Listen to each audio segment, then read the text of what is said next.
சமயத்தில் கூட புரட்சி தலைவி அம்மா அவர்கள் அன்னைக்கு இருந்த சுகாதாரத்துறை செயலாளர் அவரிடம் சொல்லி அவரை போய் 15 நாள் டெல்லியிலேயே தங்க வச்சு சீனியர் அட்வொகேட் வச்சு இதை கடுமையா வாதாடுறாங்க. ஏன்னா அவங்க நீட் வேண்டாங்கிற விளக்க போராடி பெற்று வெற்றி பெற்ற தீர்ப்பை காங்கிரஸ் திமுக கூட்டணி மறுபடியும் கொண்டு போய் சொல்றாங்க. இத போராடி வந்து அவங்க என்ன பண்றாங்க, அவங்க சைடுல உச்ச நீதிமன்றத்தில் தீர்ப்பு வாங்கி அம்மா வெற்றி பெற்று நீட் விலக்கு வாங்கி வச்சிருந்த தீர்ப்பை காங்கிரஸ் திமுக கூட்டணி அப்பீல் பண்ணி மறுபடியும் நீட் வேண்டும்ங்கிற தீர்ப்பை வாங்கினாங்க. மேல எதுவுமே பண்ண முடியல. உச்ச நீதிமன்ற தீர்ப்பு. புரட்சி தலைவி அம்மா அவர்கள் அப்பவும் விட்டு வைக்கல. ஓராண்டு டைம் கொடுங்க, எங்க தமிழக மாணவ மாணவிகள் கஷ்டப்படுவாங்க, எங்களுக்கு மட்டும் ஓராண்டு விதி விலக்கு கொடுங்கன்னு விலக்கு இந்தியாவிலே இல்ல தமிழகத்தில் அம்மா அவர்கள் வாங்கினாங்க. இதுவரைக்கும் திமுக வாய திறக்கல, ஸ்டாலின் வாய திறக்கல, உதயநிதி ஸ்டாலின் வாய திறக்கல, யாருமே வாய திறக்கல. அதுக்கப்புறம் 2017 மறுபடியும் மாண்புமிகு எடப்பாடியார் அவர்கள் முதலமைச்சரா இருக்கும் போது திரும்ப போயிட்டு நீட் விலக்கு இன்னொரு ஆண்டு விலக்கு கொடுங்கன்னு கேட்கும் போது உச்ச நீதிமன்றம் மறுக்குது. சீராய்வு மனுக்களை ஏற்கவில்லை, எதுவுமே பண்ண முடியல, மறுக்கிறாங்க, தடுக்கிறாங்க. அப்ப எடப்பாடியார் என்ன பண்றாரு, யோசிக்கிறார். யோசிச்சு சட்டப்பேரவையில் ஒரு தீர்மானம் நிறைவேற்றுறார்.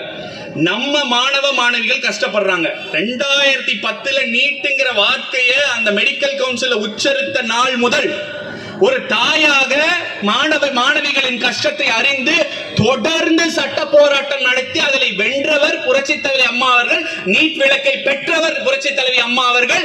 ஆனால் காங்கிரஸ் திமுக கூட்டணி அப்பீலுக்கு போயிடுச்சு. அம்மாவின் பிள்ளையாக அம்மா எந்த வழியில சென்றார்களோ அதே வழியில் செல்ல வேண்டும் என்று மாண்புமிகு முதலமைச்சராக இருந்த எடப்பாடியார் அண்ணன் அவர்கள் சட்டப்பேரவையில் தீர்மானம் நிறைவேற்றி அந்த தீர்மானத்தை எடுத்துட்டு போயிட்டு 3 அமைச்சரவையிட்ட அப்ரூவ் வாங்கணும். சட்டத்துறை, உயர்கல்வித்துறை, சுகாதாரத்துறை.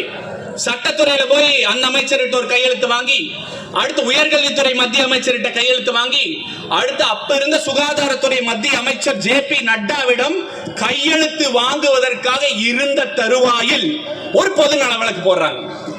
அந்த பொதுநல வழக்குக்காக ஆஜரானது யார் தெரியுமா? காங்கிரஸ் சிதம்பரத்தின் மனைவி நளினி சிதம்பரம். அப்பவும் ஸ்டாலினும் வாய திறக்கல, உதயநிதி ஸ்டாலினும் வாய திறக்கல. அந்த வழக்கில் அந்த அம்மா போய் நம்ம போய் நட்டா கிட்ட அவர்கிட்ட வாங்கினா இன்னும் ஓராண்டு நமக்கு விலக்கு கிடைச்சிருக்கும் நம்ம மாணவர்களுக்கு. அந்த அம்மா வழக்க வாதாடி அதுல தடை வாங்கி அதுக்கப்புறம் அந்த அம்மா பேட்டி கொடுக்குது. என்ன பேட்டி கொடுக்குது? இதுதான் அந்த அம்மா கொடுத்த பேட்டி. உச்சநீதிமன்றம் நல்ல தீர்ப்பு வழங்கியிருக்கிறது. தேவையில்லாமல் தமிழக மக்களை திசை திருப்பி இவ்வளவு நாள் தாமதித்து அவர்கள் மக்களை திசை திருப்பி இருந்தார்கள் தமிழக அரசு. இப்பொழுது அதற்கு ஒரு முற்றுப்புள்ளி வைத்தாகிவிட்டது. இதுதான் அந்த அம்மா கொடுத்த பேட்டி. காங்கிரஸ் கூட்டணியில் திமுக இருக்கு. காங்கிரஸில் இருக்கும் சிதம்பரத்தோட மனைவி நளினி சிதம்பரம் இந்த பதில் சொல்றாங்க.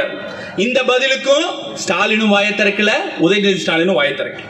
அதுக்கப்புறம் எடப்பாடியார் பார்க்கிறார், நம்ம மாணவர்களுக்கு அம்மா அவர்கள் சட்ட போராட்டம் நடத்தினாங்க, நம்மளும் உச்ச நீதிமன்றம் வரைக்கும் போனோம், சீராய்வு மனுக்கள் எடுத்துக்கொள்ளவில்லை. அதுக்கப்புறம் சரின்னு சொல்லி 3 அமைச்சரவையில 2 அமைச்சரவையில கையெழுத்து வாங்கி 3வது அமைச்சரவை கையெழுத்து வாங்கறதுக்குள்ள காங்கிரஸ் சிதம்பரத்தில் நளினி சிதம்பரம் இப்படி வந்து தடை வாங்கிட்டாங்க. ஆனாலும் தமிழ்நாட்டை சேர்ந்த மாணவர்களும் மாணவிகளும் கஷ்டப்படக்கூடாது.